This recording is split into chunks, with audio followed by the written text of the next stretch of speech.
This little $2 bill from Bermuda launched me into this unexpected deep dive about bluebirds.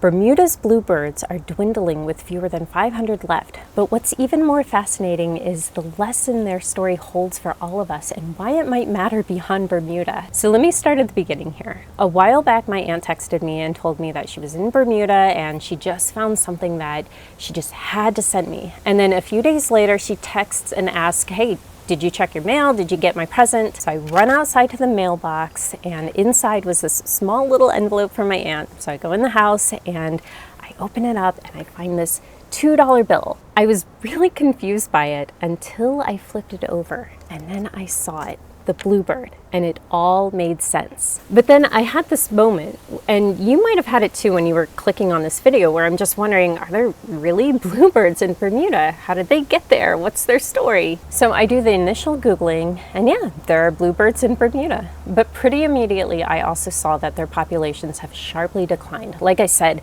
just 500 left or less on the islands.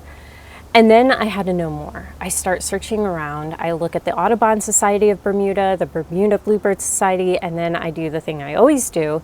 I get on Google Scholar and start looking at research papers. If you're not familiar with me or my channel, I have a background in biology and science communication, and one of my weaknesses, I guess, is just going through academic papers. I especially love finding the really old papers out there too.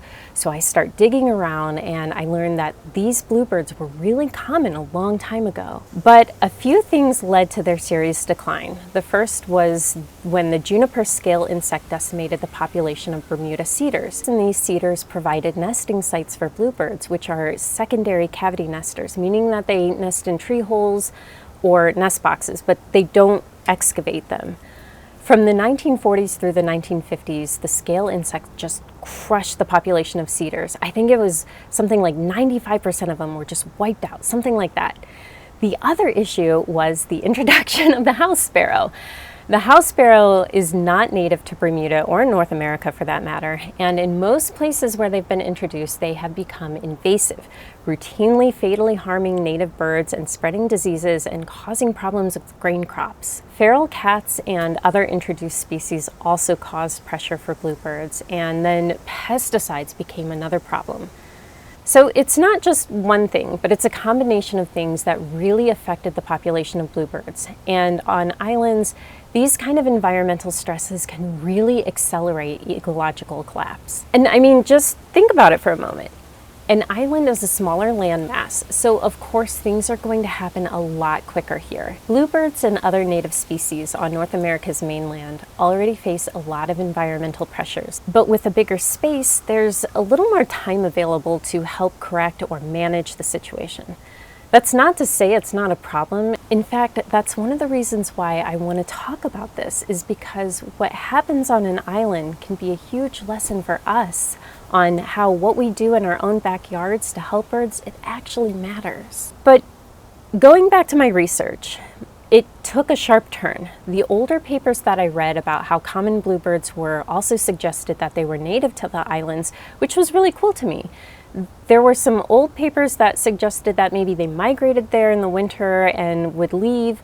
So there was a little bit of a debate on how they got there and whether they stayed. But then I found a 2013 paper by researcher Julian Avery, where he posed that the bluebird was really introduced to Bermuda likely around the 16 or 1700s. And he had a lot of evidence for this, including the fact that there weren't any fossil evidence of them being native. There's also the fact that habitat before human settlement in Bermuda wasn't suitable for bluebirds. And then there was the fact that Bermuda was a big trading spot and bird trading was also pretty popular. The northern cardinal was one example of a bird that was sent abroad. So if they aren't native to Bermuda, the question becomes, should we care about their extremely low population? Is it worth the resources and money spent to help restore their numbers? Can we even restore their numbers?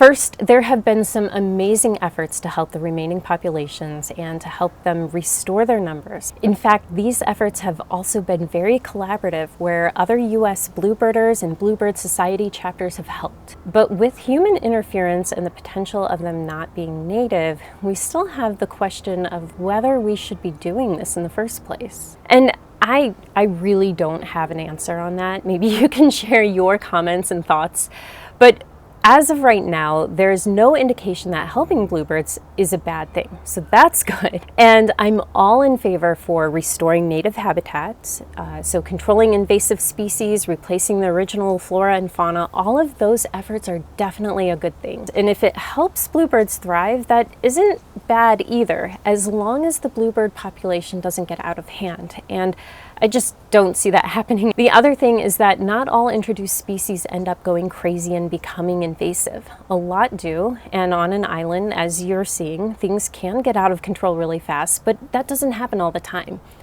The upside too is that between the Audubon Society, Bermuda's Bluebird Society, and other conservation organizations, there's eyes on the situation. But there is a reason that we should still care about the Bermuda blues. It's the one that I keep pointing back to, and that's because the quick drop in their number, it kind of serves as a modern day warning to us. While living networks seem more fragile on islands, they're still fragile here on the mainland. So we can use this example and bring the themes home, where we're not just enjoying our backyard birds for our own viewing pleasure, but we can start to do things in our own backyards to help, like restoring habitat, natural food sources. Even just little things make an impact. And again, what's really cool to think about is that you're probably already doing this a little bit. And as you continue to learn, you will continue to help with songbird conservation efforts. Hey, just really quick, I want to take a moment and pin this to the video in order to, yes, plug this educational coloring book. I have spent a year working on doing the illustrations, writing up all the information, but this book is all about caring for and hosting bluebirds, and it's pretty comprehensive too. I've set it up so you can color on one page and read about the topic on the other page. And the hope with this is that you could just relax, color, enjoy it, and then engage with the information too. You can find it on Amazon, and I'll also have a link to it in this video's description.